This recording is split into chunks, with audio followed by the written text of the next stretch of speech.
Дараагийн видеонд тавтамаар л сэрэг бол хавтас үүсгэх файл хадгалах. Canvas хэр хөгжүүлж байгаа системийн файлыг хэрхэн зохион байгуулах вэ? Бид нар бол өмнөх хичээлүүдээр эдгээр нэрнүүдэд тохирох айкнуудаа хайгаад татаад авсан байгаа. Бүгдийг нь бол нэг үжилөнгөөр татсан. Минийх бол downloads гэдэг дотор ингээд эдгээр өгнүүдэд тохирох айкнуудыг татаад авсан байгаа. Эдгээрийг бүгдээрээ хөгжүүлж байгаа онлайн курс хичээлийг files гэдэг рүү хадгалахаар байна. Үүний тулд бүгдээрээ миний курс хичээлийн файлыг хэрхэн зохион байгуулсан гэдгийг харъя. Assignment гэх мэтлэн нэрнүүдийн нэг бод хавцнууд үүсгэсэн байгаа. Тэгэхээр icons гэсэн хавцсан дотор болохоор миний хичээлтэй холбоотой бүх зураг тэмдэглээнүүд байгаа гэсэн үг.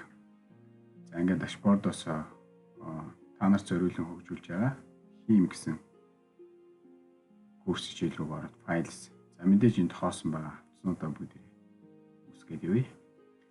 Нэрийг нь хамгийн эхлээд бүгд icons. Энэ дотор бидэрт хэрэгтэй айкнуудаа байршуулах хадгална гэсэн үг. Assignment гэхээр үнэлгээтэй даалгавартай холбоотой зүйлс энд.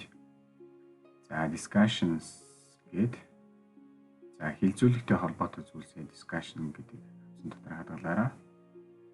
Дараагийнх нь quiz. Шалгалттай холбоотой зураг янз бүрийн зүйлс байх юм бол энэ хавцсан дотор хадгална.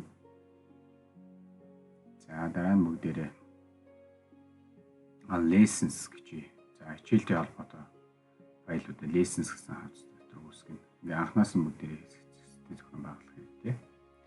Ингээ бүгдээрээ upload төвчин дээрээ дараад айкнуудаа бүгдийг нь сонгоод open хийгээд болчих. Ингээ бүгдээрээ нэг нэгээр нь бидний айкныг уншаад files дотор руу upload хийж хадгалагдчих байна. Интернет жоохон удаан байна. Ингээ аль нэгийг нээгээд үзье. Харагдаж байна. Дараагийнх нь энэ дээр үзнэ. Ингээ файлуудаа хадгалчлаа.